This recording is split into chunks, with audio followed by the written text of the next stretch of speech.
Hello, I'm Danny Sriskandarajah, Secretary General of CIVICUS. I'm sorry I can't be there with you in person, but I'm very happy to be able to share a few observations about the notion of the participation revolution. I had the honor of serving on the United Nations Secretary General's high-level panel on humanitarian finance, and during those deliberations, we as panel members from a very diverse set of backgrounds had a lot of interesting discussions about innovative finance, about donor behavior, about the grand bargain.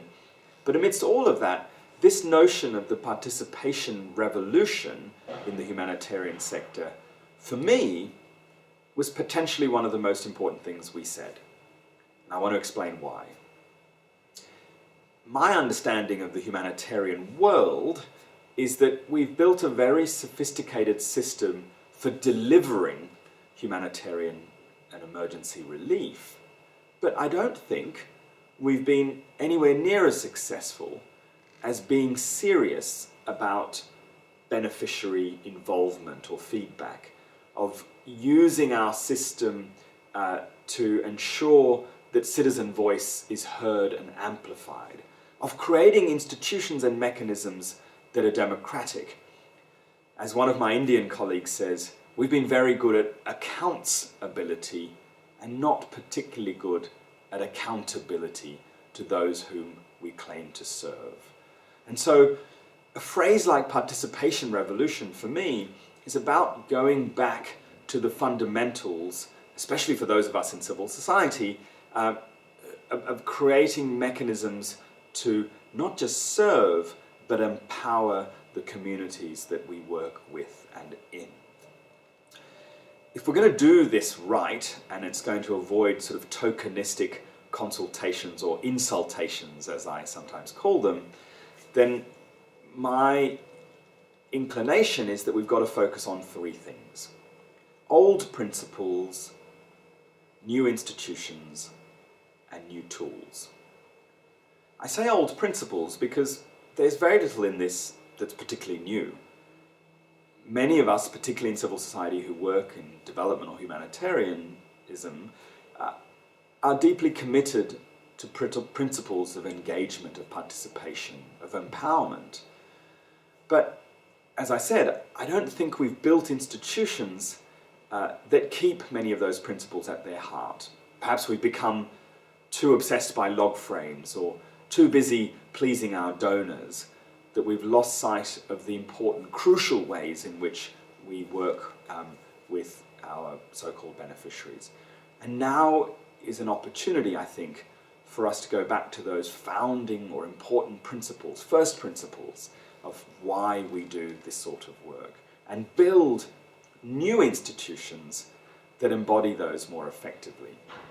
And I think when I talk about new institutions, I also hope we can spend some time reflecting on the sort of institutional landscape that we've created that have got, a series of fundamediaries that seem to pass money and resources down the line, but of course, knowing that money might trickle down, but power doesn't. And we need to create a new institutional landscape that isn't so top-heavy, that isn't so northern-led, but actually is far more democratic. And I think we need to get clever about supporting institutions close to the ground, to first responders close to the ground, to giving them their rightful role as independent and resilient actors in their own right, not as some subcontractors of subcontractors at the end of a long fundamediary chain. So I don't think we can talk about a participation revolution unless we talk seriously about a new set of actors, a new landscape, if you will, a new ecosystem for how we do humanitarianism. And then thirdly, when it comes to new tools, I think the threshold for creating these mechanisms for participation are lowering every day. That technology, that mobile phones, that the internet have created means by which we can cheaply, quickly, often reliably engage with vast numbers of people. And we have no excuse anymore, I think, to say, oh, it's just too difficult to really engage people. It's too costly to do a survey. It's too time-consuming to engage with communities in any meaningful way.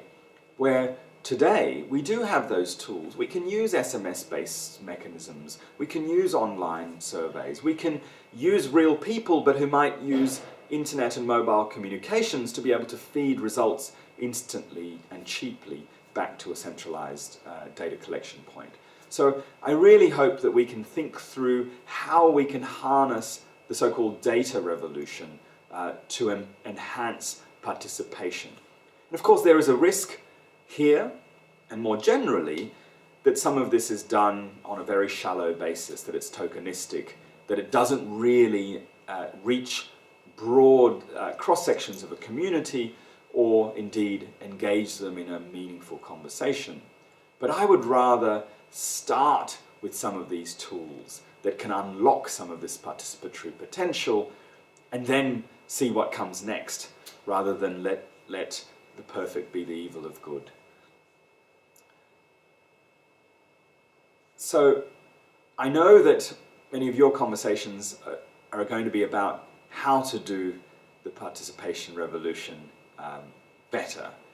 I really do think it's important and it's timely that we think through some of these issues, because if we get this right, not only will we drive better results, not only will we drive more localization and therefore resilient civil society close to the ground, but ultimately I think we'll create new ways, new mechanisms, new institutions that start to put citizens at their heart, rather than create institutions that are a law unto themselves, that have their own dynamic and logic, abstracted from citizens and what they really want.